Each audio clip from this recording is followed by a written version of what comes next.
여러분에게 사는 것이라고 하는 말씀으로 은혜를 끼치겠습니다.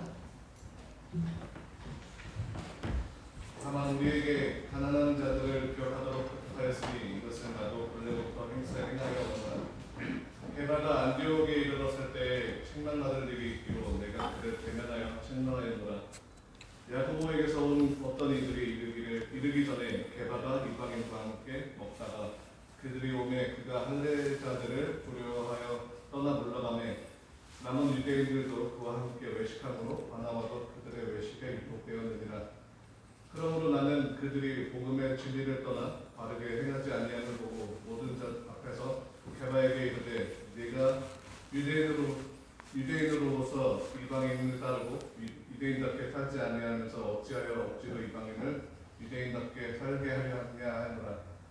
우리는 본래 유대인이요 이방 죄인이 아니로되 사람이 이롭게 되는 것은 율법의 행위로 말미암음이 아니요 오직 예수 그리스도를 믿음으로 말미암는 줄 알므로 우리도 그리스도 예수를 믿나니 이는 우리가 율법의 행위로서가 아니고 그리스도를 믿음으로써 의롭다함을 얻으려 함이라. 율법의 행위로서는 의롭다함을 얻을 죄가 없느니라. 만일 우리가 그리스도 안에서 의롭게 되려 하다가 죄인으로 드러나면 그리스도께서 죄를 짓게 하는 자냐 결코 그럴 수 없느니라. 만일 내가 헐었던 것을 다시 세우면 네가 나를 방법한 자로 만드는 것이라.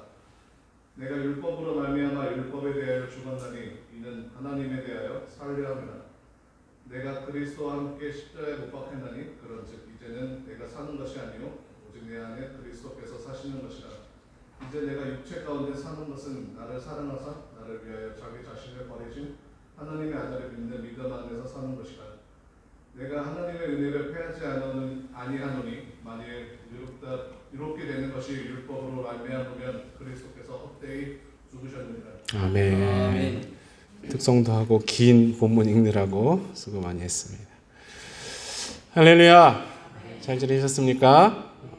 벌써 올해 마지막 날이네요. 돌아보면 아쉽기도 하고 후회스러운 일들도 있죠.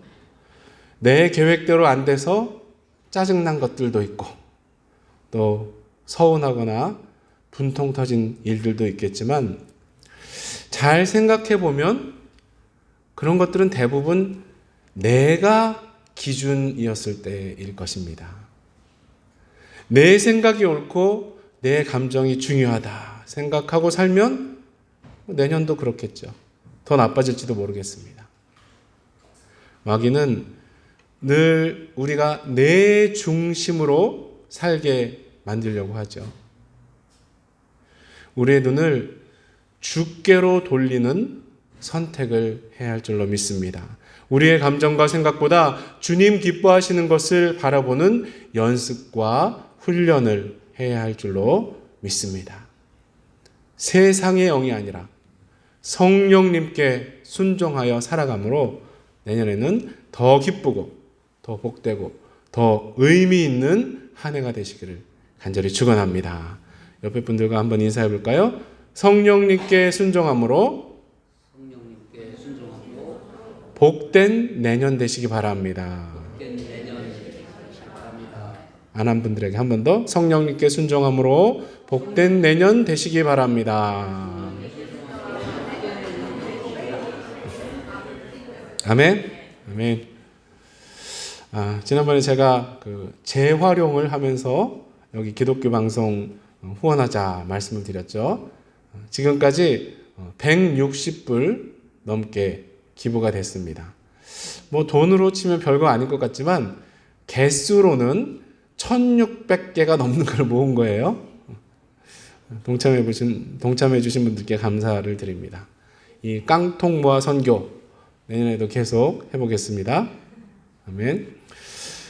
제가 지난번 설교 때는 동역자에 대해서 말씀을 드렸죠. 사도 바울은 대단한 사람이라서 혼자서도 뭐 다 할 수 있을 것 같지만 하나님께서 그의 곁에 많은 동역자들을 두셔서 그 시작부터 끝까지 그를 돕게 하셨습니다. 우리도 하나님 나라 확장의 동역자로 살아갈 수 있기를 바랍니다. 야고보, 베드로, 요한같이 진리 수호의 동역자 되기를 바랍니다. 바나바와 디도 같이 도움이 되고 기쁨과 위로가 되는 동역자들 되시길 바랍니다. 각 가정과 교회에서 서로에게 멋진 동역자로 살아서 우리 자녀들, 자손들도 그 모습을 보고 멋진 동역자들로 성장할 수 있기를 예수님 이름으로 간절히 축원합니다. 아멘. 오늘은 갈라디아서 2장 말씀을 통해서 우리가 내년에는 어떻게 살아야 할지 조금 생각을 해보겠습니다. 우리 한국말에는 이상한 게 하나 있죠. 돈 많은 사람 보고 잘 사는 사람이다. 그렇게 말을 하죠. 돈이 많은 사람은 그냥 부자라고 해야 되는데 부자 중에 잘 사는 사람도 있고 잘 못 사는 사람도 많은데 부자를 잘 사는 사람이다 이렇게 말을 하니까 많은 오해가 생기지 않습니까? 이것도 마귀의 계략 중 하나겠죠.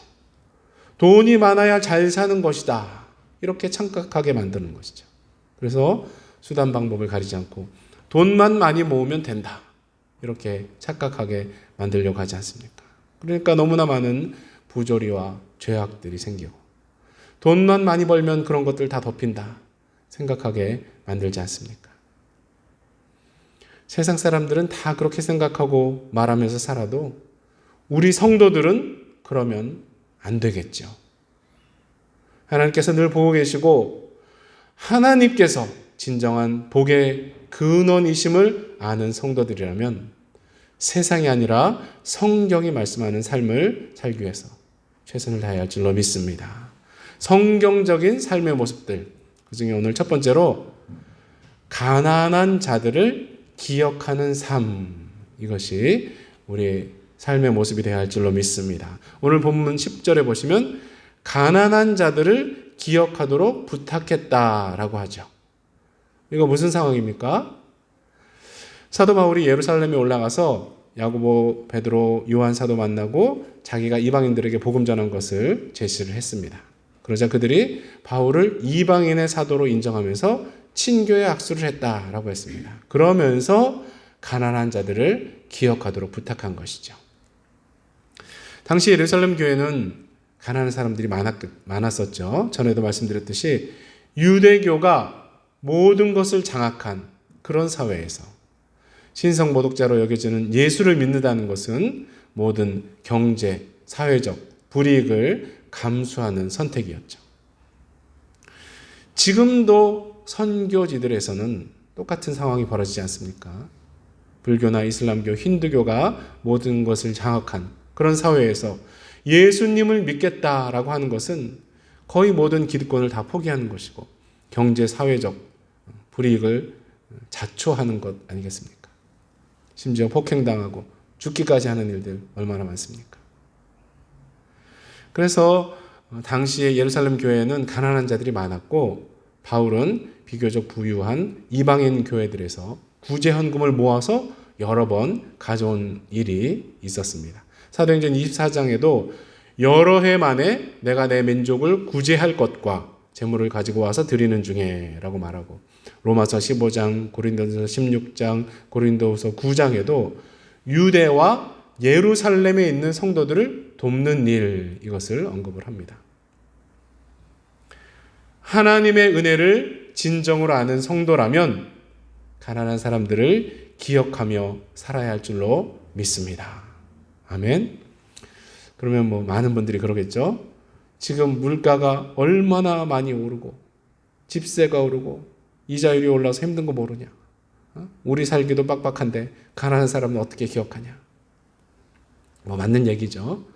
특히 일자리를 구하고 있거나 학업이나 집, 차 때문에 대출받은 거 갚으려면 여유 없는 것이 맞죠. 현실이죠. 그렇지만 우리와 차원이 다른 수준의 가난 가운데 있는 사람들이 너무나 많다는 것을 잊으면 안 될 것입니다. 여기 기독교 라디오 방송에서 계속 나오는 광고들이 있어요. 하나는 6불이면 난민촌에 사는 아이 한 달 동안 먹일 수 있다. 이런 광고가 나오고요. 또 하나는 단돈 2불이면 신생아들을 위한 담요와 기저귀 이런 것들을 살 수 있다. 그렇게 후원해달라는 광고가 계속 나옵니다. 구제와 헌신은 환경이 아니라 마음인 줄로 믿습니다. 사도 바울이 마게도냐 성도들의 연보, 즉 구제헌금에 대해서 말한 부분이 있습니다. 하나님께서 마게도냐 교회들에게 주신 은혜를 우리가 너에게 알리노니 환난의 많은 시련 가운데서 그들이 넘치는 기쁨과 극심한 가난이 그들의 풍성한 연보를 넘치도록 하게 하였느니라. 무슨 말입니까? 그들은 많은 시련과 환난 가운데 또 극심한 가난 중에 있었다고 합니다. 그런데 넘치는 기쁨으로 풍성하게 연보를 했다라고 합니다. 참 놀랍죠? 돈이 너무 많은 사람들이 어차피 쓰지도 못할 돈 좀 기부하는 것, 사람들은 신문에 내주고 할지 몰라도 하나님은 별로 점수를 안 주실 겁니다. 우리가 먹을 것, 입을 것 아껴서 조금이라도 주님께 헌신하는 것, 그것을 더 기뻐하실 줄로 믿습니다. 돈도 그렇지만 우리 시간과 노력을 드리는 것 주님께서 다 보시고 상 주실 줄로 믿습니다. 아멘. 이 가난한 사람을 기억하자. 이것은 돈 없는 사람들만 말하는 것은 아니죠. 몸과 마음이 아프거나 또 나이가 들어서 힘든 분들 돌아보는 것 포함하는 얘기 아니겠습니까? 이 교회 위원회 조직을 구성하면서 이 사회복지위원회 이렇게 넣은 것은 요양원 방문 이런 것을 정기적으로 계획해서 하면 좋겠다 이런 생각이었습니다. 제가 한국에 있을 때 사회복지위원회 담당을 오래 했거든요. 거기 사역에는 우선 시니어 대학 그래갖고 어르신들 쫙 모여가지고 강의 듣고 밥 먹고 또 각 취미 활동반 이런 것들 하고 또 성도들이나 성도들 가족이 계신 요양원, 양로원 전국을 다 돌면서 방문을 했습니다. 또 저소득층, 또 독거노인들 그분들께 반찬 배달하는 것도 저희가 오래 했죠. 서울이 그렇게 잘 사는 것 같아 보이지만 사실 아주 열악한 환경 가운데 사는 분들 많거든요. 가난한 자들을 기억하고 우리보다 연약한 분들 돕는 것은 주님께서 기뻐하시는 일인 줄로 믿습니다.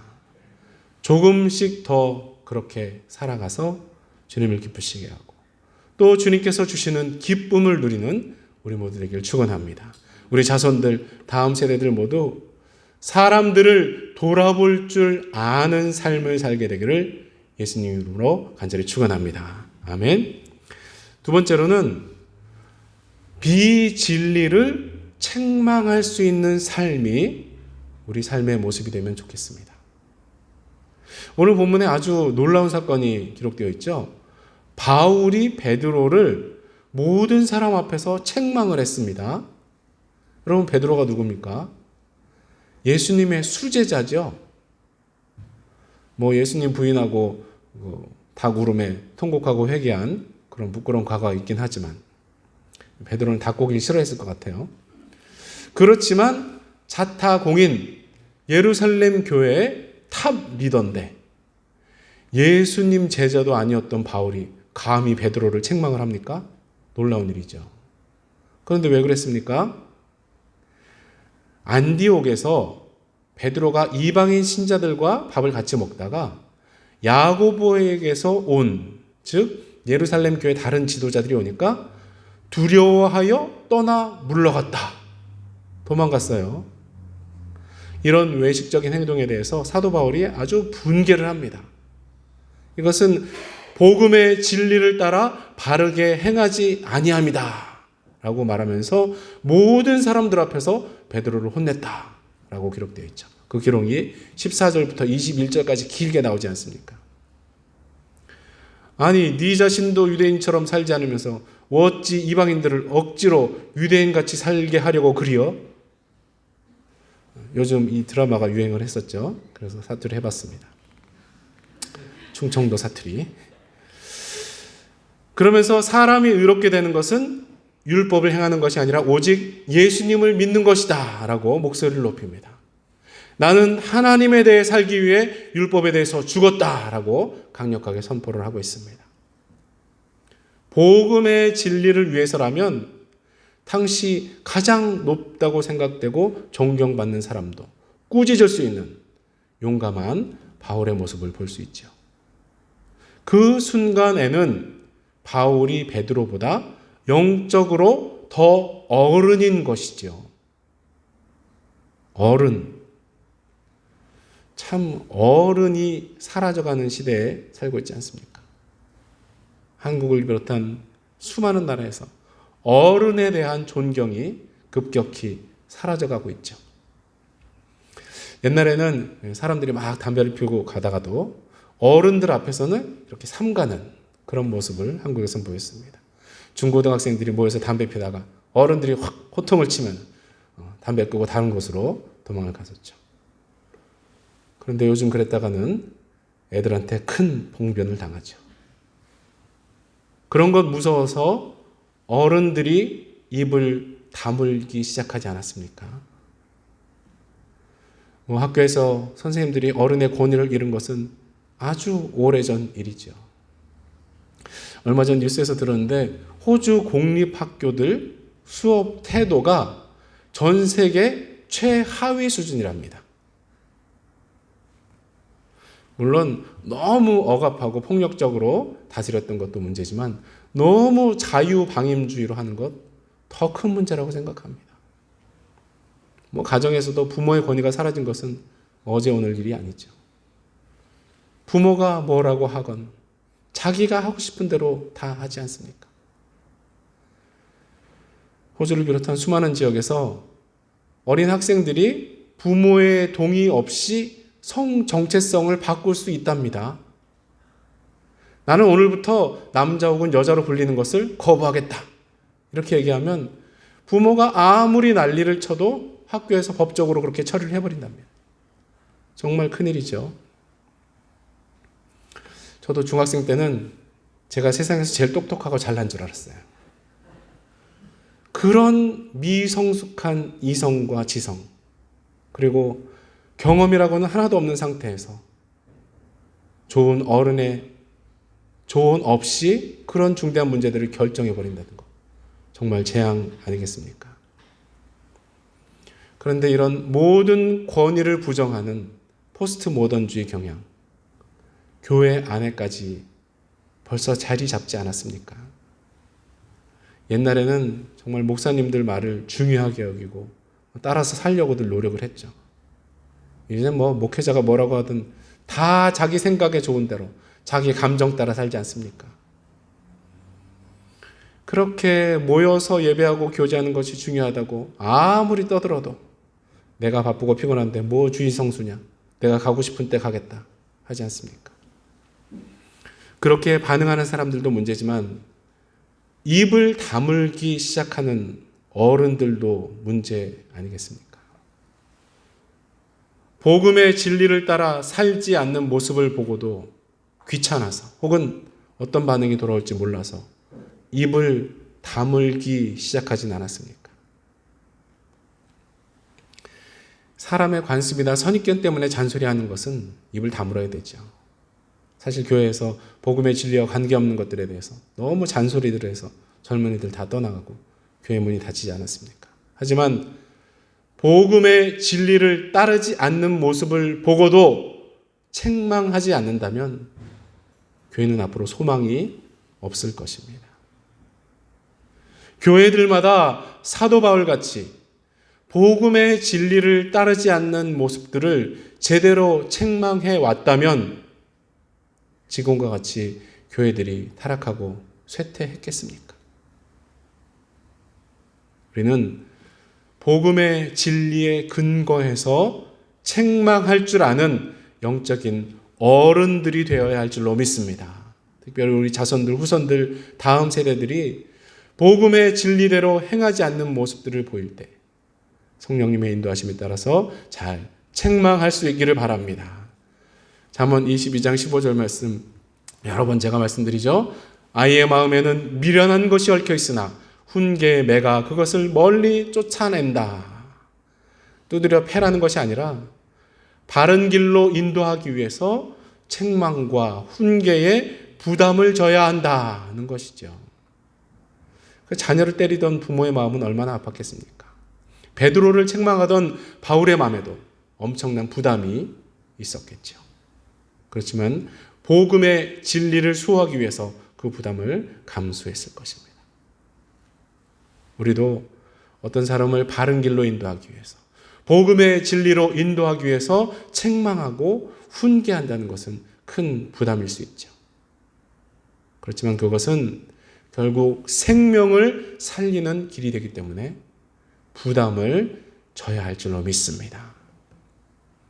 드라마나 영화에 그런 장면들이 많이 나오죠. 어떤 사람이 막 자살을 하려고 다리 난간에 올라가고 그랬을 때 그거 막는 게 쉬운 일이 아니죠. 혹은 어떤 사람이 갑자기 쓰러져서 의식을 잃고 숨을 쉬지 않을 때 심폐소생술 가서 한다는 것 정말 큰 부담이죠. 그게 잘못됐을 때 비난을 받거나 책임을 지게 될지도 모르니까요. 그렇지만 그런 것들이 두려워서 아무것도 하지 않으면 생명을 구할 수 있는 가능성이 아예 없어지지 않습니까? 가장 사소한 문제부터 그것이 복음의 진리와 맞지 않는다면 권면하고 훈계하고 책망해야 할 것입니다. 그것을 방치하다가 결국 생명을 해치는 단계까지 가게 될지도 모르니까요. 성령님께서 주시는 지혜로 잘 책망해서 영혼들을 복음의 진리 가운데로 인도하는 우리 모두가 되기를 간절히 축원합니다. 아멘. 세 번째로는 내 안에 그리스도가 사시는 삶, 이 삶이 우리 삶의 모습이 되기를 축원합니다. 갈라디아서 2장 20절 같이 한 번 더 읽어보실까요? 외우는 분들은 외우시고요. 읽어보겠습니다. 내가 그리스도와 함께 십자가에 못 박혔나니 그런즉 이제는 내가 사는 것이 아니요 오직 내 안에 그리스도께서 사시는 것이라. 이제 내가 육체 가운데 사는 것은 나를 사랑하사 나를 위하여 자기 자신을 버리신 하나님의 아들을 믿는 믿음 안에서 사는 것이라. 아멘. 이 구절은 올해 안으로 꼭 외우시기 바랍니다. 한 번 더 읽어볼까요? 시작. 내가 그리스도와 함께 십자가에 못 박혔나니 그런즉 이제는 내가 사는 것이 아니요 오직 내 안에 그리스도께서 사시는 것이라. 이제 내가 육체 가운데 사는 것은 나를 사랑하사 나를 위하여 자기 자신을 버리신 하나님의 아들을 믿는 믿음 안에서 사는 것이라. 아멘. 정말 위대한 말씀입니다.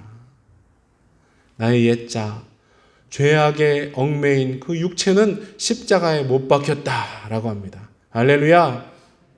예수님께서 십자가에 못 박히실 때 바로 우리의 죄악도 못 박힌 줄로 믿습니다. 예수님의 손과 발이 십자가에 못 박혔을 때 우리의 죄된 본성도 십자가에 못 박힌 줄로 믿습니다.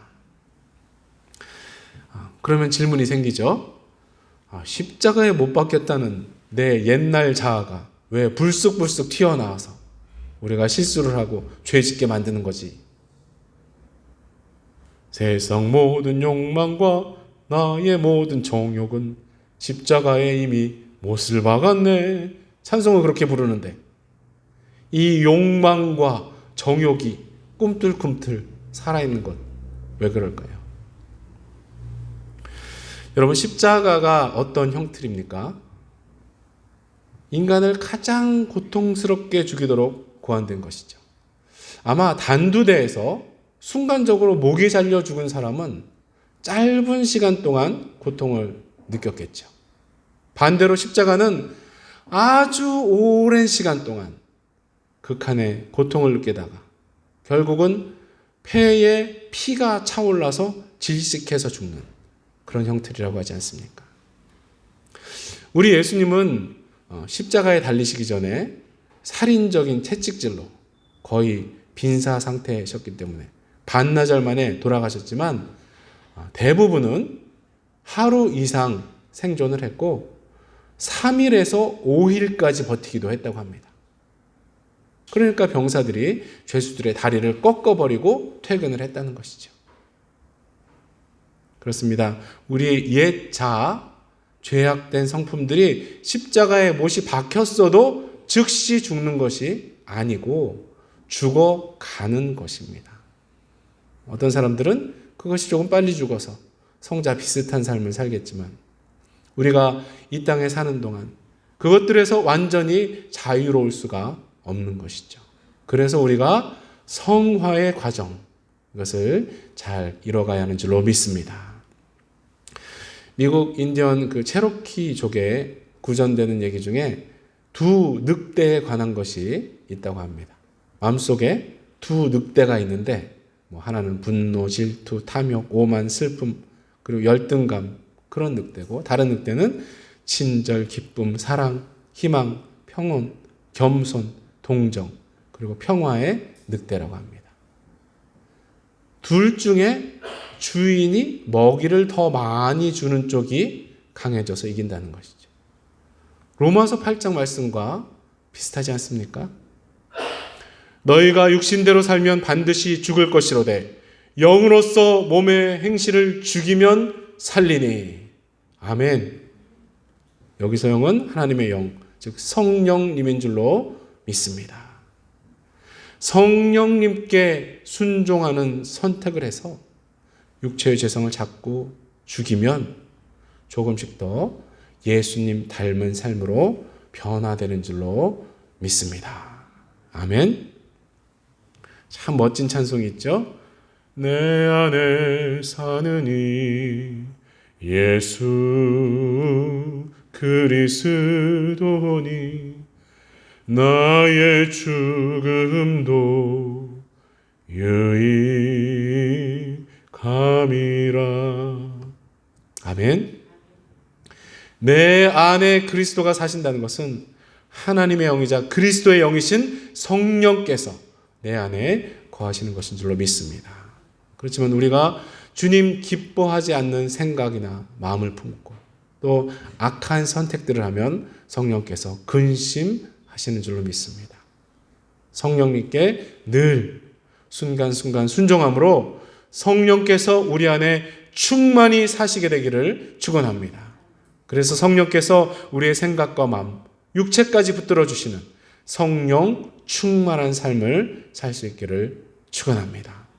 우리 자손들, 다음 세대들 모두 내 안에 그리스도께서 사시는 삶, 성령 충만한 삶을 살게 되기를 예수 그리스도의 이름으로 간절히 축원합니다. 아멘. 우리 한번 기도하실 때에 우리가 내년에는 조금 더 가난한 자들 기억하고 또 진리를 위해서 책망할 수 있고 그 안에 그리스도가 사시는 삶을 사는 우리 자손들 되도록 각자의 목소리를 간절히 한번 기도하겠습니다. 하나님 아버지, 우리가 힘으로 주님 뜻대로 살지 못한 모든 것들이 있습니다. 아버지 불쌍히 여겨 주시옵소서. 사도 바울을 예루살렘의 가난한 자들을 기억해달라는 사도들의 그 권면을 우리가 기억하게 도와주시고, 하나님 우리가 더 먹고 싶은 것, 더 입고 싶은 것 아껴서 주님께 헌신하게 도와주시옵소서. 내년에는 구제헌금도 구체적으로 할 수 있는 우리 교회 되게 도와주시고, 하나님 또 선교지에도 더욱더 많은 것을 보낼 수 있는 우리 교회 될 수 있도록 하나님께 쓰인다 하여 주시옵소서. 하나님 요양원 방문도 더 구체적으로 하고 정기적으로 하여서 그들에게 복음을 잘 전할 수 있도록 또 주님의 사랑을 나눌 수 있도록 하나님 인도하여 주시옵소서. 하나님 바울이 베드로를 책망한 것을 봤습니다. 복음의 진리를 따라 바르게 행하지 않기 때문에 그 부담을 무릅쓰고 책망한 것을 봤습니다. 하나님 우리 가족들, 친구, 친족들 복음을 따라 살지 않는 모습을 보고도 우리가 가만히 있는 그런 죄를 범치 않게 도와주시옵소서. 성령께서 주시는 지혜로 예수님의 사랑으로 잘 권면할 수 있도록 하나님께서 인도하여 주시옵소서. 주님을 기쁘시게 하는 우리 가족들에게 도와주시고, 하나님 무엇보다도 그리스도께서 우리 안에 편안히 사시는 삶, 성령께서 우리의 생각과 마음과 몸까지 주장해 주시는 그러한 삶을 살아갈 수 있도록 우리 자손도 후손도 다음 세대도 다 붙들어 주시옵소서. 그래서 주님께 영광 돌리는 우리 교회가 충만하게 도와주시옵소서. 주님만 바라봅니다. 영광 받아 주시옵소서. 함께 하실 것을 믿고 감사합니다. 하나님 아버지 감사드립니다. 올 한 해도 인도해 주시고 지켜주셨으니 참으로 감사합니다. 내년에 우리가 조금 더 가난한 사람들 기억하고 또 복음의 진리를 위해 책망할 줄 알고 무엇보다 우리 안에서 그리스도께서 사시는 삶, 성령 충만한 삶을 살기 원합니다. 우리를 붙드시고 인도하여 주시옵소서. 우리 자손들, 교회 가족들 모두 주님 안에서 참된 기쁨과 소망이 있는 새해를 맞게 도와주시옵소서. 함께 하실 것을 믿고 감사드리며 예수님의 이름으로 기도드립니다. 아멘. 우리 다 같이 일어나셔서 191장 내가 매일 기쁘게, 빠르지 않게 가사를 생각하면서 우리 찬송하겠습니다. 191장입니다.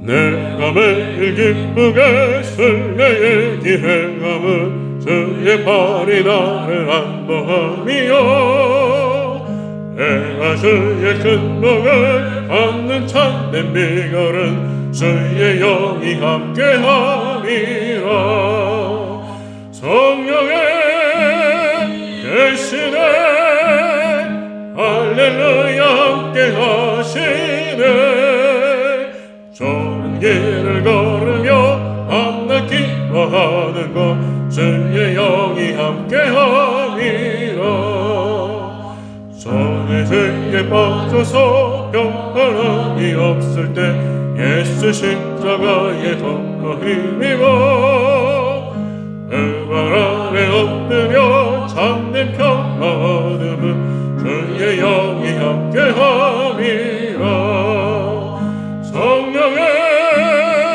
계시네 할렐루야 함께하시네 좁은 길을 걸으며 밤낮 기뻐하는 것 주의 영이 함께함이라 나와 함께 가시고 모든 염려하시니 나는 숲의 새와 같이 기쁘다 내가 기쁜 마음으로 주의 뜻을 행함은 주의 영이 함께함이라 성령의 계시네 할렐루야 함께하시네 좁은 길을 걸으며 밤낮 기뻐하는 것 주의 영이 함께함이라 세상 모든 영광과 나의 모든 정욕을 십자가에 이미 몫을 박았네 모든 밤이 지나고 무거운 짐 벗으니 주의 영이 함께함이라 성령의 계시네 할렐루야 함께하시네 좁은 길을 걸으며 밤낮 기뻐하는 것 주의 영이 함께함이라 아멘. 기도하겠습니다. 지금은 십자가를 통해서 진정한 삶의 본을 보여주신 예수 그리스도의 놀라우신 은혜와 참된 어른의 본이 되어주시는 하나님 아버지의 영원하신 사랑과 우리 성화 과정의 주체가 되어주시는 성령님의 감동감과 역사하심이 성령님께 늘 순종함으로 주님 기뻐하시는 삶을 살기 원하는 우리 어린 자손들, 우리와 관계된 모든 분들 위해 지금부터 영원토록 함께 하시기를 예수 그리스도 이름으로 간절히 축원하옵나이다. 아멘.